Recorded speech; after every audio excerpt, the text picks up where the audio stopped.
That's incredible. That inspires me like crazy. It fires me up, gives me goosebumps, man. Welcome to the Landscape Cafe, brought to you with support from Fort Myers Garden Service, maintaining and protecting business and residential landscapes.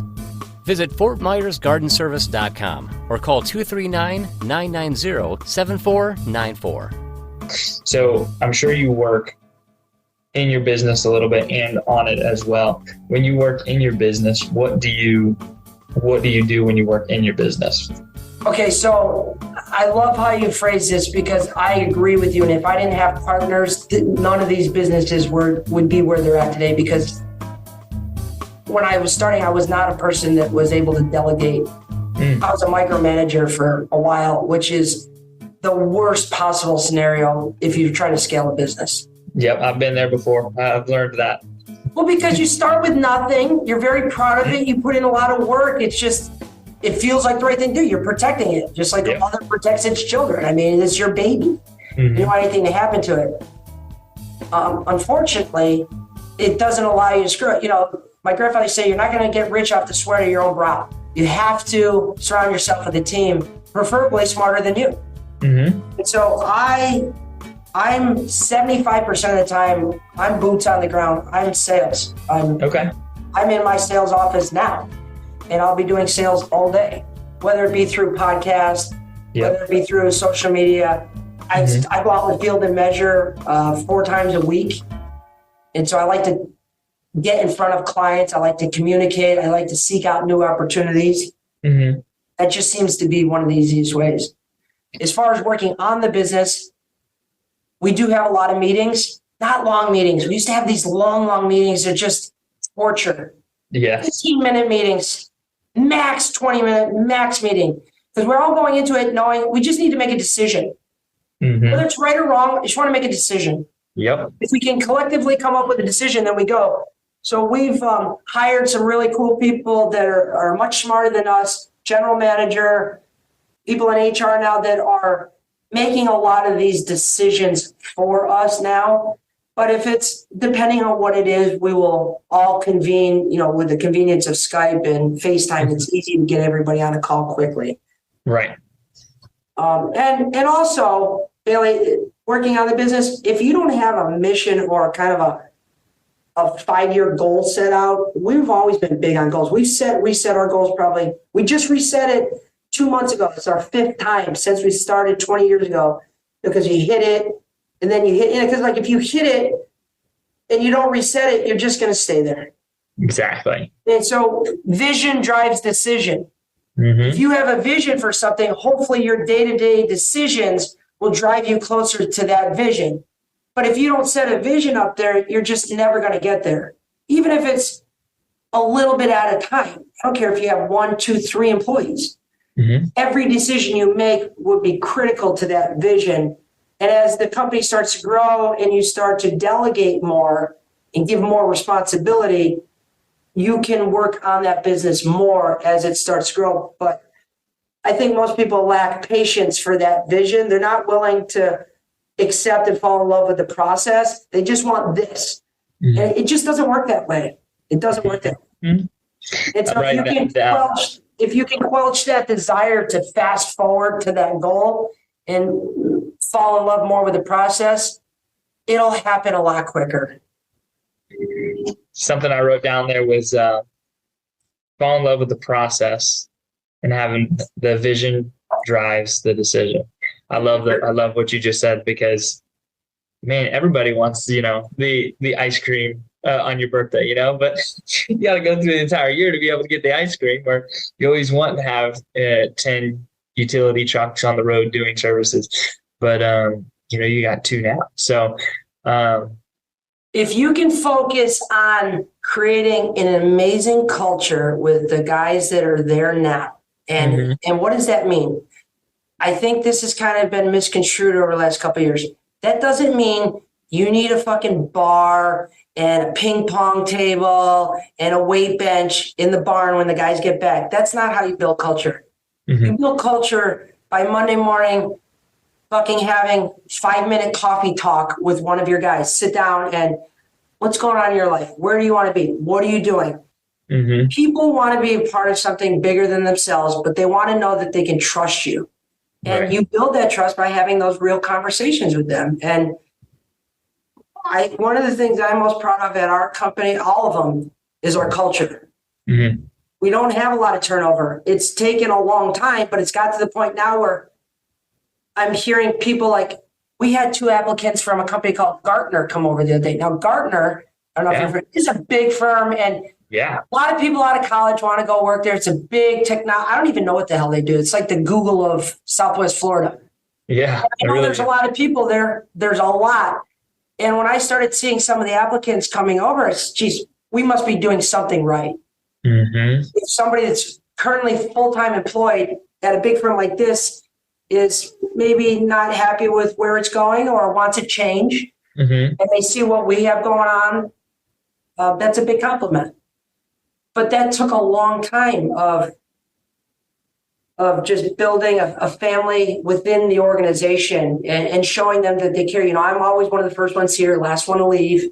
Mm-hmm. I give the impression, and it's not just an impression, it's true, but that I work for them.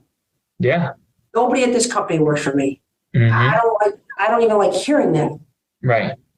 And if your employees truly believe that you work for them, you'd be surprised how much is left in the tank that's not being used right now. Oh yeah, I believe that. Yeah, I believe that absolutely. One of or I guess you say our motto and our quote that we always say is serving families through designing and building outdoor spaces. And I always tell my guys, like, yes, you may think that is just for our clients, but no, that is when you come to work, you are earning your paycheck, serving your family. Us providing you a job, that is us serving your family, and vice versa. You coming, showing up to work every day, that's providing for my family also. Like, we are all in turn serving everybody's families. And that's at the core and heart of our business. And it is so, so important that they're bought in, because I don't know what this crap is about silent quitting or whatever. I don't know if you've seen anything on that, but just people working, I've seen it on social media, people working in a company for 10 plus years that has a bad culture, but they just show up and do the bare minimum and leave and don't give anything extra. And, you know, there's probably, they're using probably 25% of their capacity, not sharing any of their working geniuses with the team, not diving in any deeper into their skills, and just showing up and doing the basic. But you're exactly right. When you dive into the culture, you invest in your people, you really get to drive and see how much is left in the tank, like you said. 100%. I'll give you another example. During COVID, another tragedy. So you had the cancer, had the recession, we had COVID. I've become not numb, and I don't want to say look forward to, because I know so many bad things happen to people during these tragedies, but I've seen enough patterns to know that when a tragedy comes, most people are going to jump in a hole or in the fetal position. And I've been getting excited because I know on the backside of whatever the hell it is, and there are going to be another one, there's something good. So during COVID, I remember when it first started, we had customer installer at a high rise. It was down on Gulf Shore Boulevard, and heaven forbid he coughed, and the place went like AWOL, and they threw him out of there. And I'm thinking, oh my God, like this isn't a joke. This is really happening. And what's going to happen to our business? We got all these orders and all these appointments. Nobody wants to go anywhere. All the employees are afraid. Like, what do we do? And then they said, we're shutting everything down. And we were deemed one of those, like, I don't know what they gave you a special permission to go out. Like, it's a necessity. Essential. Yeah. Essential workers. Which, like, let's face it, it's not essential. You could take a hose outside and wash yourself down if you needed to. Right.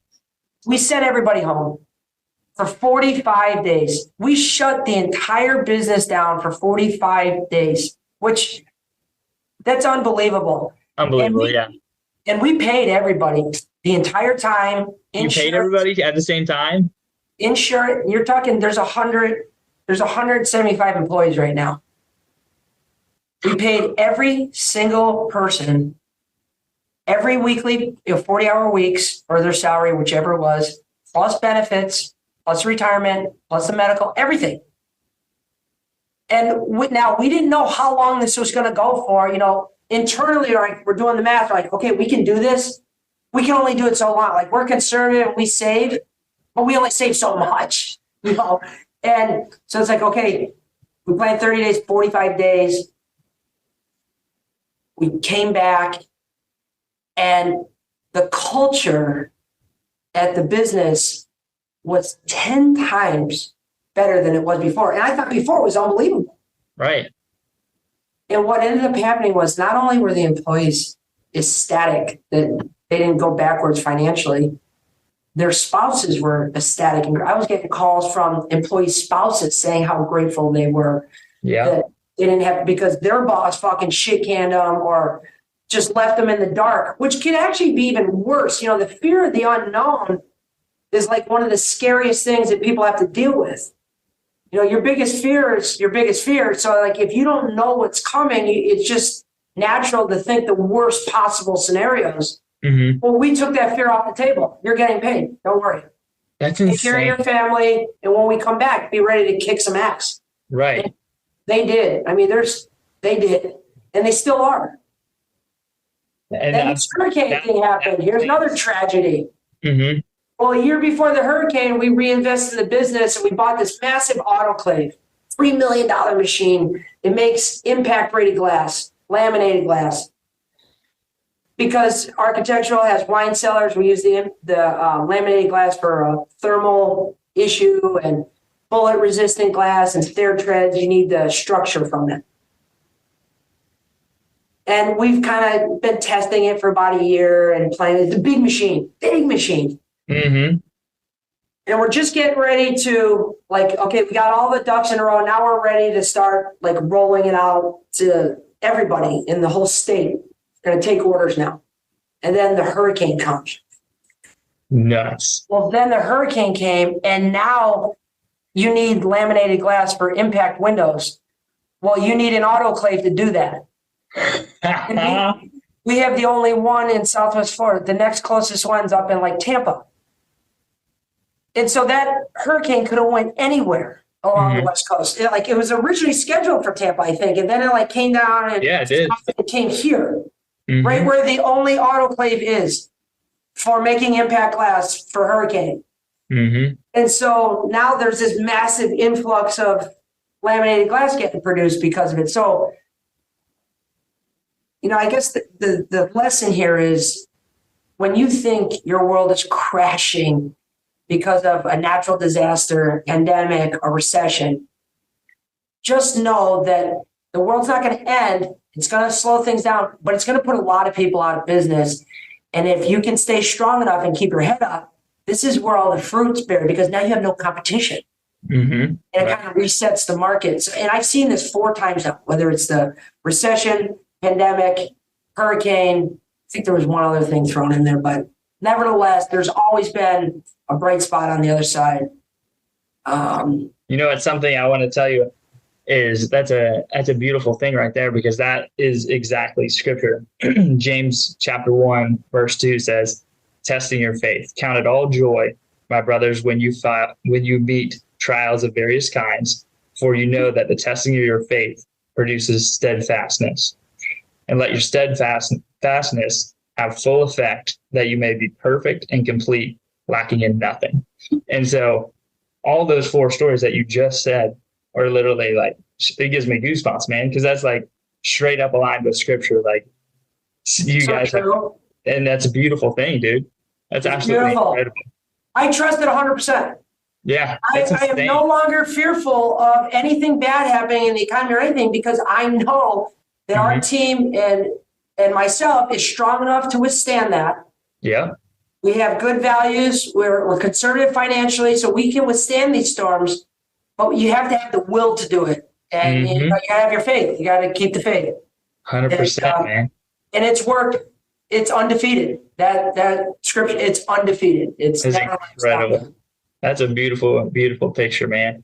And that's something that all that you guys everything that I've heard from you guys, it's all like, I know you were talking about in the beginning, you're not too sure about this or that, but man, what you guys are doing is you guys are living out biblical principles. And I mean, God's going to bless that and honor that on over and over and over.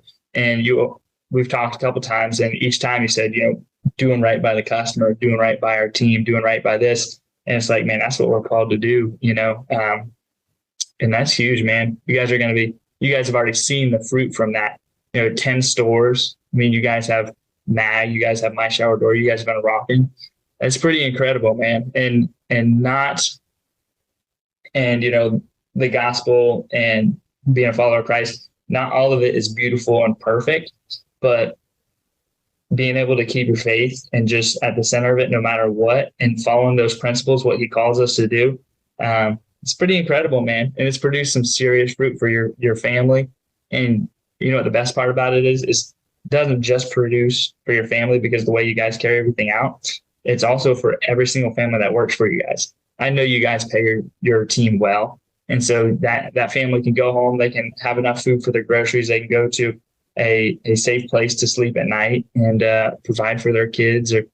That's beautiful. I mean, you guys are doing so much more than just a business, just there to make money. I mean, your purpose is so much deeper.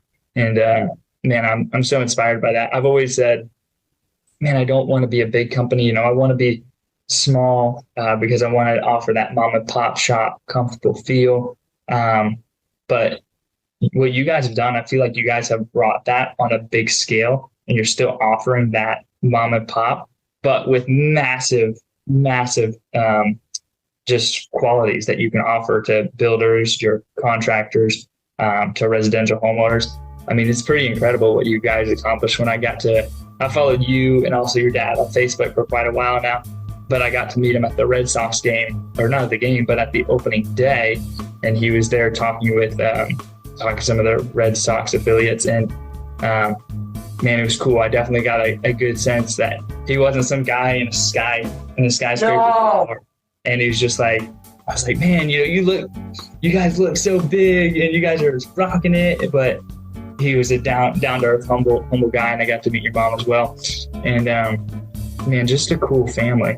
I'm really, really inspired by you guys, and it definitely helps me open up my mindset for as I grow. And, I've only been a business owner for about 5 years, but it helps me, I think, mature as a business owner and see what's possible in Southwest Florida specifically, and see what I can do to help impact, because money's great at the end of the day, but if we can go out there, serve families and do God's will, change this world, be able to help people. That's incredible. That inspires me like crazy. It fires me up, gives me goosebumps, man. Thank you for listening in. Stay tuned for the next part in this conversation. The Landscape Cafe is a production of Pure Landscaping and the Niche Podcast Network. Learn more about Bailey, Katie, and the team by visiting purelandscaping.com.